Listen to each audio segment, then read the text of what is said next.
Howdy doody, fellow sinful, wretched hobgoblins of the vast beneath. Have you ever looked out onto the world from your sleazy little gremlin holes? Of course you haven't. Have you ever wanted to destroy, like, everything? Well, it's your lucky day, you foul pieces of relish, because today we're returning to the family-friendly and beloved game of Spore. With a minor twist. Joining me my goops and ghouls on this shocking adventure, because today we're ravaging the world of Spore.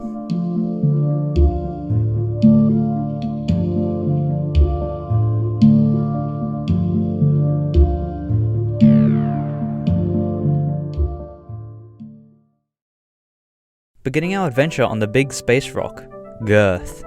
Derived from the Latin saying meta en savacia, meaning fear and savagery, as today our baby was born, the Seaman. A species of pure wrath and agony, manipulating and throwing racial slurs at anything in its path, going as far to say, it's a piece of shit. The Seaman, with the total population of 1, maybe 2, is on the verge of extinction, and it is our job to bring this fucktard of a singular mitosifying little dick back into its prime. Starting off, the Seaman does not eat plant. That is a good use of free food. We don't want that.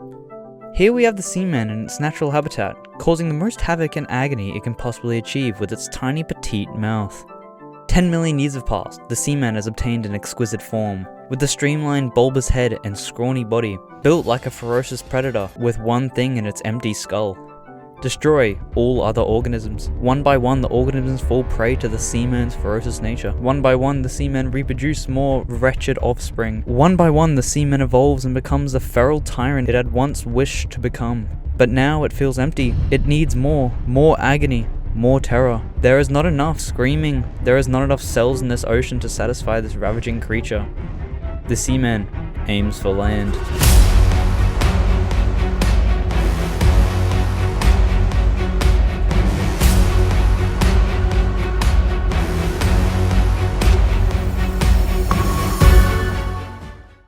Growing legs and an upright body, losing that stupid bulbous head, developing horns to fit its personality and toes to be sucked. Treading onto this unterrorized land, the Seaman, oh wait, the Seaboy, feels a disturbance. Peace. Otherworldly creatures living in harmony with their undamaged goods and untormented feeble bones. This land will soon know pain. The perfect land for the Seaboy, it begins its rampage.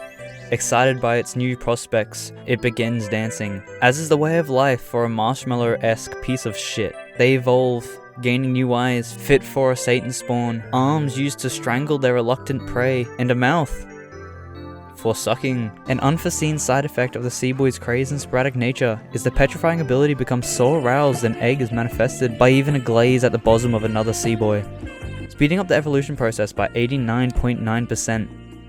Yes, 89.9%. Why? Why haven't you subscribed? Am I not good enough? Is it my sporadic upload schedule? Or maybe, is it my smile? Is this weird? Fuck this. 100 million years after the first Seaboy stepped foot on the land of Girth, the Seaboy has developed a large snout, useful for sensing the peace and prosperity of the surrounding species, the hooves of a beautiful stallion, and of course, the impeccable rectum of an alpha predator. Evolution works in mysterious ways, my friends. With these newfound abilities, the Seaboy can now charge faster, bite harder, and spit very acidic fluoroantimonic acid, which doesn't have any real benefits, other than putting the enemies in excruciating pain, melting their every limb and taking at least 2 HP from their health bar. Scary.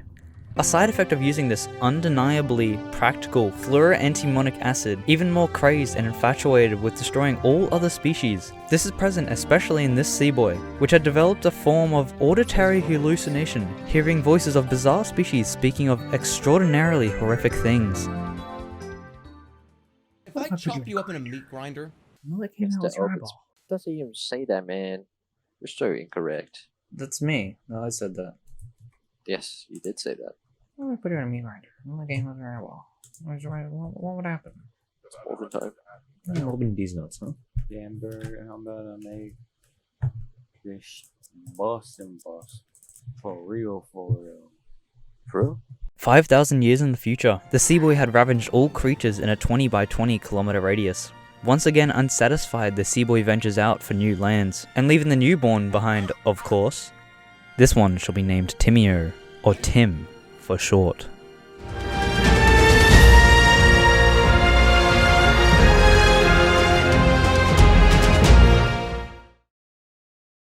Tim sends a blood-curdling yell for help. No reply. All alone with only its mother for company, the desperate Tim befriends his mother and sets out on his own quest to find his people. Though the Seaboy are well known for being narcissistic pricks, they do have a keen sense of when species shall not be fucked with. Making use of the newly acquired exopterygoda, or wings, Tim and his mother fly at record speeds towards their home. A week into Tim's journey, he comes across a roadblock and is attacked. Leaving his mother behind, he runs in a typical dickish fashion, but within a close call, Tim's mother survives, suffering a broken fibia, and fracturing all 6 phalanges, while Tim suffers from minor exhaustion. Holding onto what little they have, Tim and his mother find home.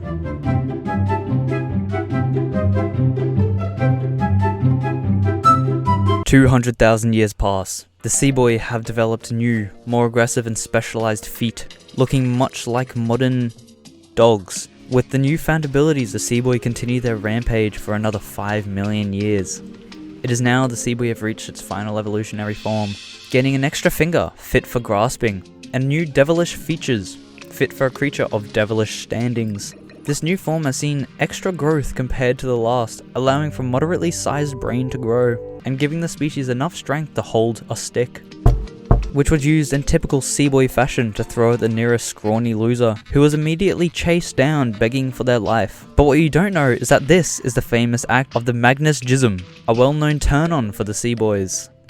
With this newly neuron-firing brain of theirs, the Seaboy achieves an advancement of otherworldly scale, becoming the first high-intelligence creature of these suffering lands, discovering fire and future prospects of tribal warfare. But even as fast as the Seaboys have evolved, they will soon discover they are not the only war-crazed tribe on these lands.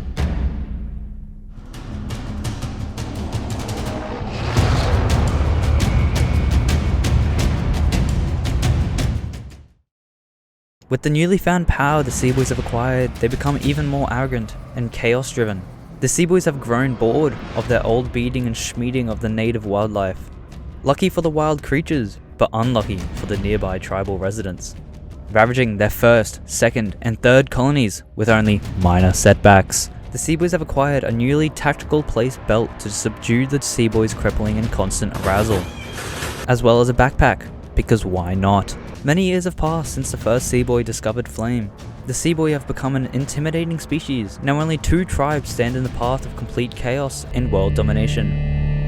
The Inops, a feared species with a sense of destruction only rivaled by the Seaboys themselves. And the Fututorum, an intelligent species specialized in warfare tactics and torture. Great opponents force the violence-craving Seaboys out of hiding. The year is 204. A great war has begun, induced by the Seaboys' wrath and the Inops' chaos. An upper hand is given towards the Seaboys as they begin their first attack, destroying the Inops' main building and claiming victory. Now only the Fututorum stand in the Seaboys' way. The Seaboys quickly regain troops and launch a surprise attack against the Fututorum, again centralizing all troops around the enemy's head building. Some die, but the building is destroyed, throwing the Fututorum into a fear-induced craze as the Seaboys claim their title of the strongest species on Earth.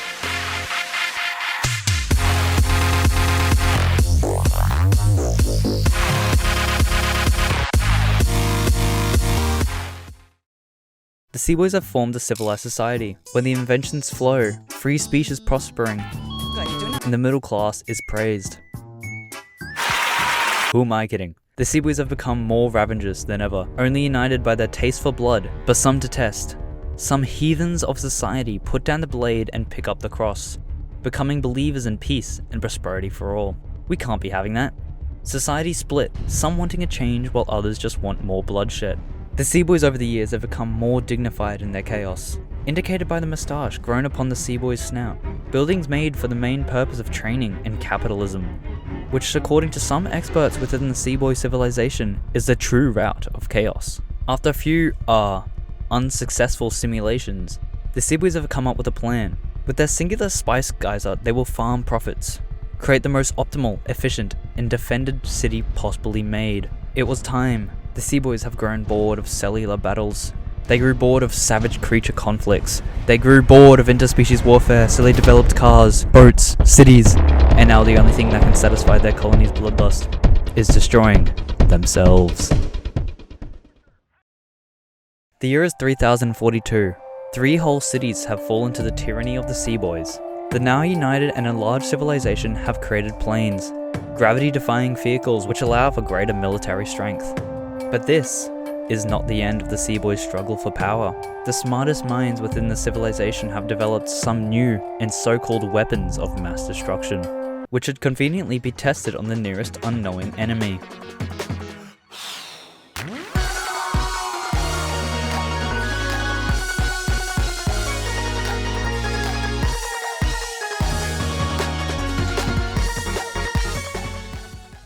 A critical hit, but not yet enough to devastate an entire city.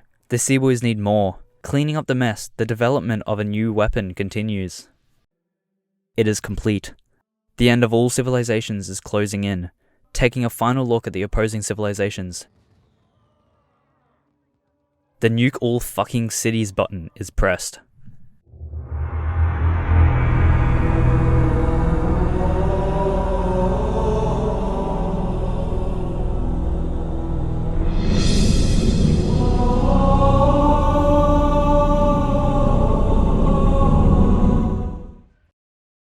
The Seaboys have done it. They've united the world. So what's next?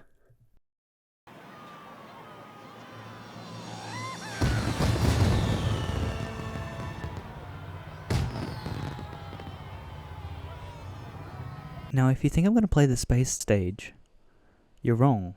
Trust me, I tried.